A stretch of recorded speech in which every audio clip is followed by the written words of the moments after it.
Ayan, good morning. Ayan, starting today, gawa ako ng mga videos na may verses to inspire sa mga mamshi na alam natin na araw-araw lumalaban sa buhay. Oo.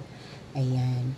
So, ang unang isi-share ko yung tatlong paraan ng pagsagot sa atin ni Lord sa ating mga prayers.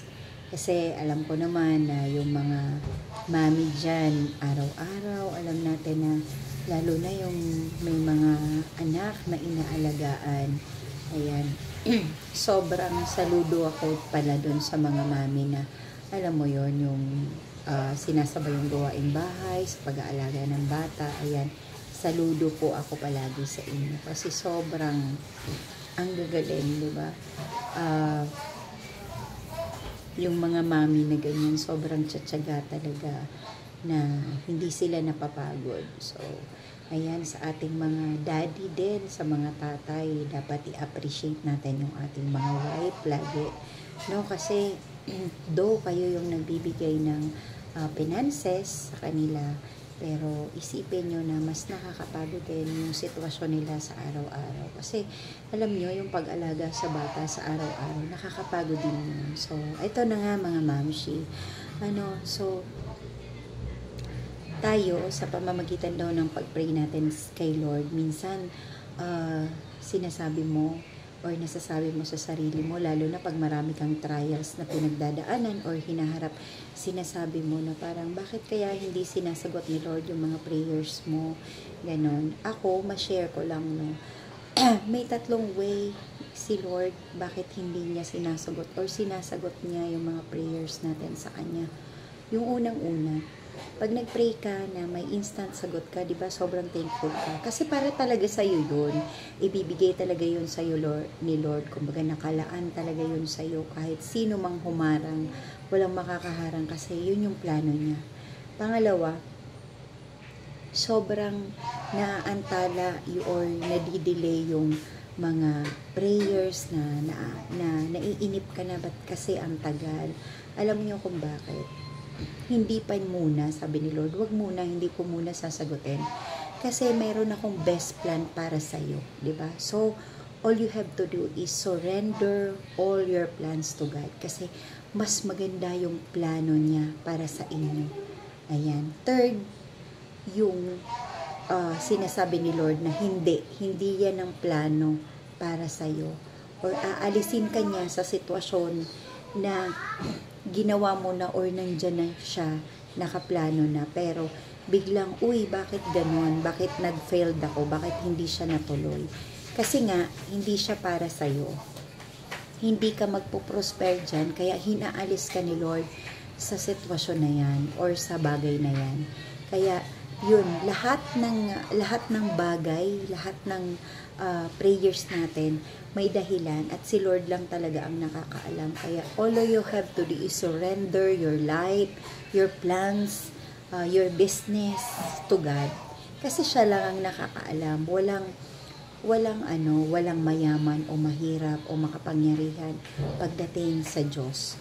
Na pag siya na yung gumawa ng paraan at siya na yung kumilos, ma-amaze ka talaga. Basta't magtiwala lang tayo kay Lord. Huwag tayong mawawala ng pag-asa, diba? Yun ngang sabi ni Lord sa sinabi niya at pinangako niya sa atin doon sa verse na napaka-paborito kong verse to. Isa sa paborito kong verse yung Jeremiah 29:11. For I know the plans I have for you, declares the Lord. Plans to prosper you, not to harm you. Plans to give you hope and the future, diba? Ang ganda ng verse niya. So, panghawakan lang lagi natin yun. At huwag tayong makalimot, paggising sa umaga mag-pray, bago matulog mag-pray. Ako, araw-araw ako talaga nag-pray. Palagi ako nag-pray. I'm not perfect, diba? Nagkakasala tayo.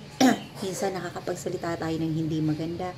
Lalo na pag yung may mga dinidil sa atin na tao na hindi masyadong okay.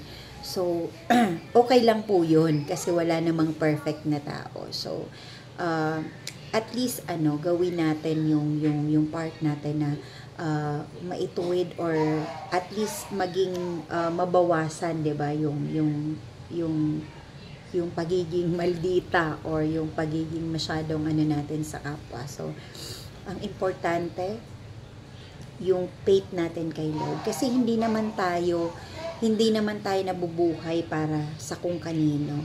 Nabubuhay tayo to please God. Huwag kayong mabuhay na ipiplease nyo yung kapwa niya o yung kapitbahay nyo. Learn to live na ang gusto mong makapurihan sa buhay mo ay yung Diyos at hindi yung tao. Promise, pag ginawa mo yan, yung success, magpo-flow lang yan sa buhay mo, sa buong pamilya mo. Kasi nakafocus ka lang, di ba? Kaya, lagi nyong tatandaan na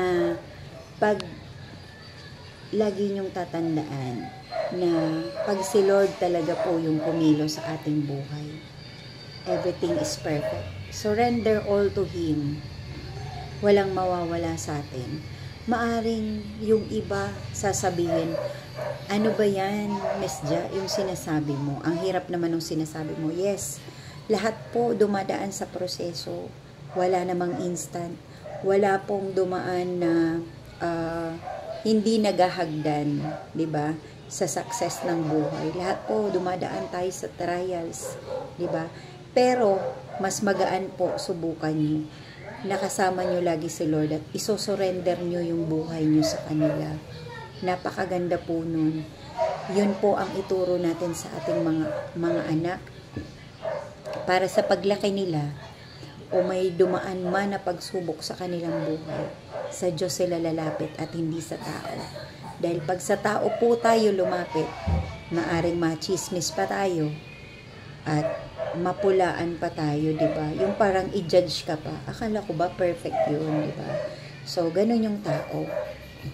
Kasi may mga tao na minsan akala mo concern sa atin, pero hindi naman. Pero pag kay Lord, hindi ka talaga mabibigo or hindi ka machichismis, 'di ba? Kasi sa kanya mo lang iniyak, sa kanya mo lang sinurrender yung lahat. Sana kahit papaano may napulot kayong magandang aral sa shinare ko na verses or inspiration at kapulutan ng konting aral.